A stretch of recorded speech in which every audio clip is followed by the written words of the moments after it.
Luna's ship shuddered violently as it descended through Earth's atmosphere, the console flashing warnings she desperately tried to silence. The engines roared in protest until, with a gut-wrenching jolt, the craft hit the forest canopy and came to an abrupt, crushing halt. Groaning, Luna unbuckled her harness and checked her systems.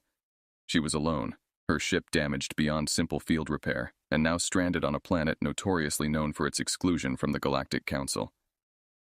"Great," she muttered, her voice echoing slightly in the cramped space of her cockpit. Her first steps on Earth were cautious, the environment unknown and potentially hostile. She'd studied the planet, of course, but theory was always different from reality. As she scavenged through the wreckage for survival gear, she heard a rustle from the dense underbrush. Instantly alert, she grabbed a salvaged plasma cutter, its light humming quietly. "Who's there?" a voice called out, gruff and unmistakably human. Luna tensed, the device in her hand ready. A man stepped into the clearing, his appearance rugged, clothes smeared with dirt and his hair unkempt. His eyes widened slightly at the sight of her equipment.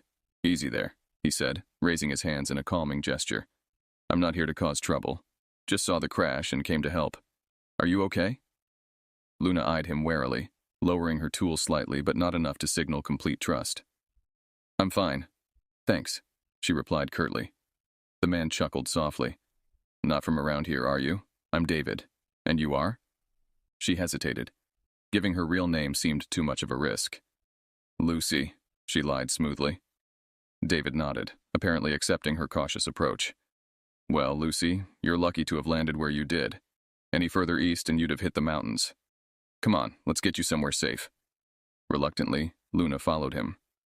As they walked, David pointed out various edible plants and sources of fresh water. "You need to know these if you're going to survive out here," he explained. "Why help me?" Luna asked, genuinely curious about the human's motives. David shrugged, leading the way with an easy confidence. "You looked like you needed it. Besides, it's not every day I find someone from the stars in my backyard." They reached a small, well-hidden cabin nestled among the trees. It looked lived in and practical, with smoke rising lazily from a stone chimney. "You can stay here for now," David offered as he opened the door. "At least until you figure out your next move." Luna stepped inside, taking in the warmth and the unmistakably earthy scent of wood. It was primitive compared to what she was used to, but strangely comforting. "Thank you, David," she said, a flicker of gratitude warming her voice.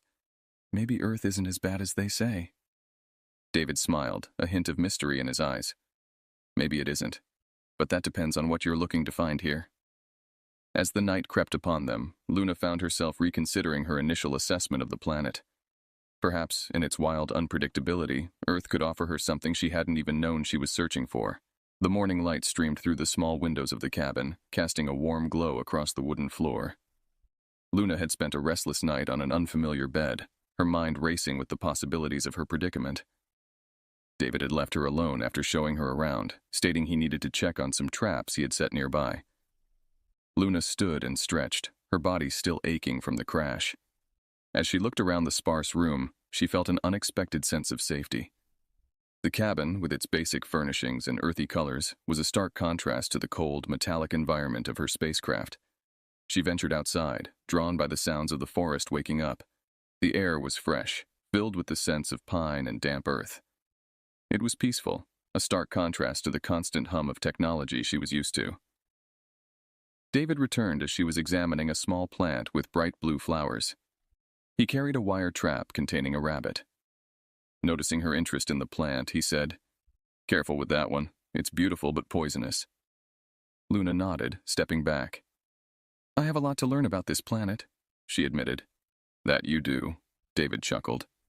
He approached, setting down the trap. "How did you sleep?" "Not well," she confessed. "It's different here. Quieter." David nodded, understanding. "It takes some getting used to. I've been here for years and still wake up expecting to hear the roar of engines or sirens." "Why did you choose to live out here?" Luna asked, her curiosity piqued by his mention of a former life. David sighed, his gaze drifting to the horizon. "Let's just say I found society too noisy, too complicated. I came here seeking simplicity. What about you? What brings a Xylarian to Earth?" Luna tensed, realizing her slip from the previous day. "You know of my kind?" she asked cautiously. "Of course," David said with a shrug. Your people are known across the galaxy for their tech. Rarely seen, but often talked about. I'm here because my mission went wrong, Luna said slowly, deciding to trust him with part of her story. I was scouting and my ship failed. Now, I'm here. David nodded solemnly. Well, Lucy, or Luna, you're welcome to stay here as long as you need. This place is safe, and I could use the company. Luna smiled, a genuine one this time. Thank you, David. I may not have much choice for now. As the days passed, David introduced Luna to the basics of survival on Earth. He taught her how to identify edible plants, how to navigate using the sun and stars, and even how to fish in the nearby river. Luna, in turn, shared stories of the galaxy, of planets David could only dream of visiting. Their evenings were spent by the fireplace, where the light of the flames seemed to encourage deeper conversations. David was fascinated by Luna's descriptions of interstellar travel, her knowledge of cosmic phenomena, and her candid reflections on the loneliness of space. You know, David mused one evening, it's funny, you came from the stars looking for life, and I retreated from life looking for peace. Seems we're not so different after all. Luna looked at him, her eyes reflecting the firelight. Maybe not, she agreed softly. Maybe not. Over the weeks, the solitary life that David had carefully constructed began to change with Luna's presence. Their routine evolved into a comfortable rhythm, filled with small lessons and shared tasks. Luna's knowledge of technology and the universe intrigued David, who had never ventured beyond Earth's atmosphere. In return, Luna was amazed at how resourceful humans could be, thriving in an environment devoid of advanced technology. One afternoon, as they checked the perimeter of the cabin for any signs of wildlife, David pointed to tracks on the muddy ground. Deer, he explained. They come through here every few days. It's about understanding patterns, predicting behavior. Nature has a language of its own. Luna listened intently, absorbing every detail. On Xylaria, we control nature. Weather, plants, animals, it's all managed. We've lost the unpredictability, she remarked, a hint of sadness in her tone. David glanced at her, a thoughtful expression crossing his face. Maybe there's beauty in unpredictability. It teaches us to adapt, to appreciate the moments we can't control. Their conversations often drifted towards philosophical realms, both finding in the other a kindred spirit who questioned and reflected more than they accepted at face value. Later that day, as they prepared dinner in the modest kitchen, Luna asked, David, do you ever regret leaving your old life? Don't you miss the people, the connections? David paused, stirring the pot over the stove. Sometimes, he admitted, but I found the connections weren't as real as I wanted them to be. Out here, though, it's real. The woods, the rivers, the struggle and beauty of life. It's honest. Luna nodded, understanding more about the human standing beside her. She had traveled across galaxies, interacted with numerous beings, yet she found a profound sense of authenticity in this rustic Earth setting that was absent in her advanced, controlled society. That night, a fierce storm rolled in, the likes of which Luna had never seen.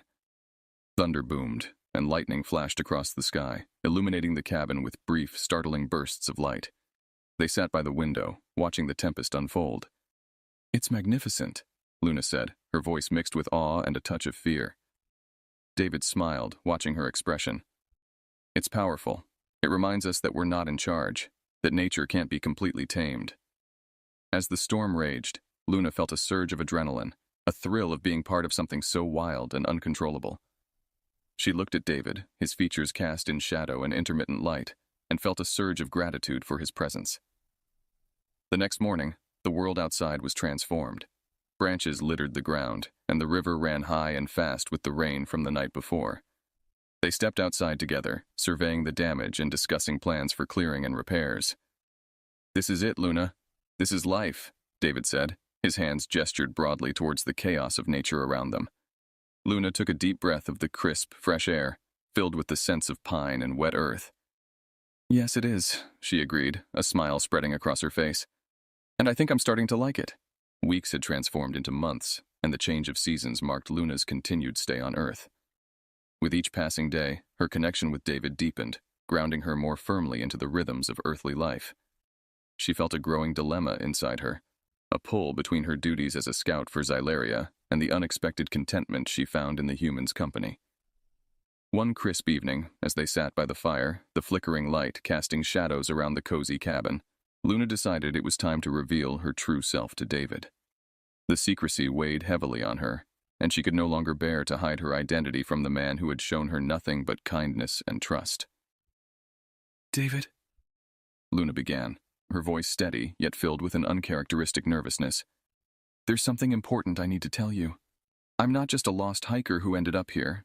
I'm not from around here, not from Earth. David turned to look at her, his expression calm.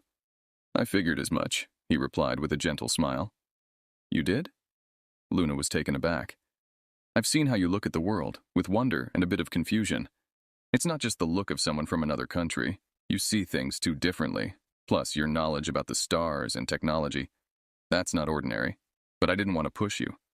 I figured you'd tell me when you were ready. Luna felt a mix of relief and surprise. I'm from Xyleria. It's several galaxies away. I was on a scouting mission when my ship malfunctioned and I crashed here. I wasn't sure how you'd react. David reached out, placing a reassuring hand over hers. Luna, you've been nothing but a friend to me. Where you come from doesn't change that. But why didn't you call for help? Surely they must be looking for you. With a deep breath, Luna pulled out a small device from her pocket, the communicator she had salvaged from her ship. I can call them. But the truth is, I was afraid. Afraid that once they came, I'd have to leave you. David's eyes softened, understanding the magnitude of her confession. What do you want to do? I don't know. My duty is to return, but part of me wants to stay, Luna admitted, feeling torn. Let's fix that communicator then. Give you the choice at least, David suggested, his practical nature providing a semblance of simplicity in the complex emotional landscape they navigated. Together, they spent several days repairing the device, an activity that brought them even closer. David marveled at Luna's technical expertise, and she appreciated his ability to learn quickly and his knack for improvisation. When the communicator finally beeped to life, Luna felt a pang of fear. Dialing her coordinates into the device, she sent out a distress signal to her people. Now, it was only a matter of time. As they waited for a response, the dynamic between them shifted subtly. Knowing her true identity brought them into a new realm of intimacy and understanding. David continued to teach her about Earth, and Luna shared more about the universe, their conversations deepening into discussions about what it meant to belong somewhere. I've been lonely for a long time, David. Not just here, but back home too, Luna confessed one night. David looked at her, his gaze sincere. Maybe you were meant to find this place. Maybe we were meant to find each other. In the quiet of the cabin, with the vast, unknowable universe pressing around them, Luna felt a truth settle in her heart. Whether she stayed or left, her life had been irrevocably changed by the human who had taught her to feel a little less lonely in the vastness of space. A month after Luna sent the distress signal, the routine tranquility of their life was shattered by an unexpected and unwelcome arrival.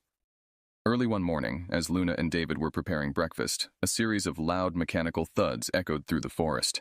They rushed outside to see several small spacecraft descending through the trees, their designs sleek and ominous. These aren't Xylerian, Luna muttered, her eyes narrowing as she scanned the unfamiliar markings. They're bounty hunters. Bounty hunters?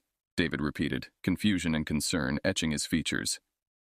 Yes, interstellar trackers and traders. They capture species for the galactic black market. If they found me, we need to leave. Now. Luna explained quickly, pulling David back towards the cabin. They hastily packed supplies, knowing the cabin would no longer be safe. Luna led David away from their home, deeper into the forest, using paths she had carefully memorized for such a contingency. As they moved through the dense foliage, Luna explained more about the bounty hunters. They use informants everywhere, even on unaffiliated planets like Earth. They must have intercepted my distress signal. David, though out of his element, adapted quickly to the urgency of their situation. Where can we go? Is there anywhere safe? We'll head to the caves by the river. They're difficult to find and even harder to access without local knowledge, Luna replied, guiding him with swift precision. They reached the caves by nightfall, exhausted but uncaught. Inside, Luna set up a small device that emitted a low-frequency signal. It's a cloaking device. It should keep us hidden from their sensors, she explained. For days, they stayed hidden, venturing out only at night to gather food and water. Luna taught David how to erase their tracks and mask their scent from any tracking devices the hunters might use. The stress of the situation weighed on them both, but the need to survive forged an even stronger bond between them. One evening, as they sat by the river, washing their clothes, David looked at Luna. "I've been thinking about your people. Will they fight these bounty hunters?" Luna sighed, her gaze fixed on the flowing water. "Xylarians avoid conflict. They might negotiate for my return, but they won't engage in combat. We're peaceful explorers, not warriors." David nodded, understanding. "Then we'll protect each other. I've got your back, Luna." Grateful for his support, yet fearful for his safety, Luna nodded. "Thank you, David." The quiet of the night was suddenly broken by the sound of a drone whirring overhead. Luna grabbed David, pulling him under the cover of the overhanging rocks. They watched as the drone hovered, scanning the riverbank. After a tense moment, the drone moved on, its sensors unable to penetrate the cloaking device's shield. Breathing a sigh of relief, Luna looked at David. "That was close. We need to be more careful," David said, his voice low. "Let's go back inside." The constant threat of discovery put a strain on their mental strength, but it also pushed them to become more ingenious and resourceful. Each day presented new challenges, and each night they planned their next moves, determined to outsmart the bounty hunters who searched relentlessly for Luna. Through it all, Luna realized how much David had come to mean to her. In the face of danger, his courage and unwavering support showed her the depth of his commitment. No longer were they just companions. They were partners, bound by a shared destiny and a determination to stand against the threats that loomed over them. As Luna and David continued to evade the relentless pursuit of the bounty hunters, they grew increasingly adept at navigating the dense, untamed wilderness that had become their temporary refuge. They learned to anticipate the hunters' tactics, setting up diversions and using the natural landscape to their advantage. "We need to turn the tables," David suggested one evening, as they mapped out the area by the light of a small campfire inside the cave. "We can't keep running forever. We need to start thinking about how to stop them." Luna nodded, her eyes scanning the map. "You're right. We could set traps, use what we know about the land to slow them down, or even take them out." David pulled out a small notebook, filled with notes on the hunters' patterns and potential weaknesses. "I've been watching their movements. They use drones for initial sweeps, but send in ground forces to investigate deeper. If we can disable the drones, we can blind them, make it harder for them to track us." Over the next few days, they prepared. David, with his military background, took the lead on crafting traps and strategizing their placement. Luna contributed her advanced technological insights, rigging devices that would interfere with the drone's operating systems. They chose a narrow canyon as the site for their stand, a natural choke point. Luna set up electromagnetic pulse, EMP generators hidden in the bushes along the path, designed to fry the electronics of any drones that passed overhead. Meanwhile, David constructed pitfall traps and camouflage netting to immobilize ground forces. The night they decided to execute their plan, the air was thick with tension. Luna activated the EMPs as the first drones hovered into the canyon. The devices emitted a sharp electric pulse, and one by one the drones spiraled out of control, crashing into the rocky walls. Hearing the commotion, the bounty hunters' ground team rushed in, only to fall victim to the series of traps laid by David. The sounds of shouts and confusion filled the canyon as the hunters struggled to free themselves. "This is our chance," David whispered, leading Luna to a vantage point above the canyon. From their high position, they watched as the trapped bounty hunters called for backup, only to realize that their communication devices had also been disabled by the EMPs. With the hunters disoriented and trapped, Luna and David descended into the canyon, moving stealthily. They disarmed the hunters one by one, using non-lethal methods to ensure they could not continue their pursuit. Luna, though peaceful by nature, found herself driven by a fierce desire to protect her newfound home and companion. Once they had secured the area, David looked over at Luna, admiration and relief evident in his expression. "You were incredible," he said, his voice filled with pride. Luna smiled, feeling a mix of exhilaration and fatigue. "We make a good team, David."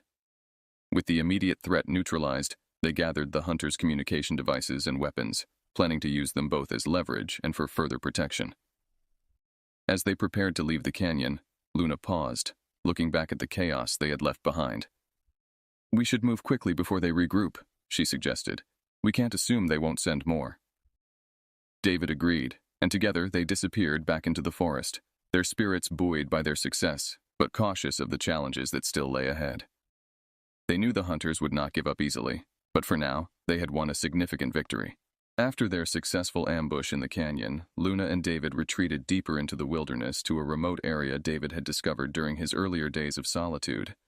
It was a small, secluded valley, surrounded by steep cliffs and accessible only through a narrow pass that could be easily defended.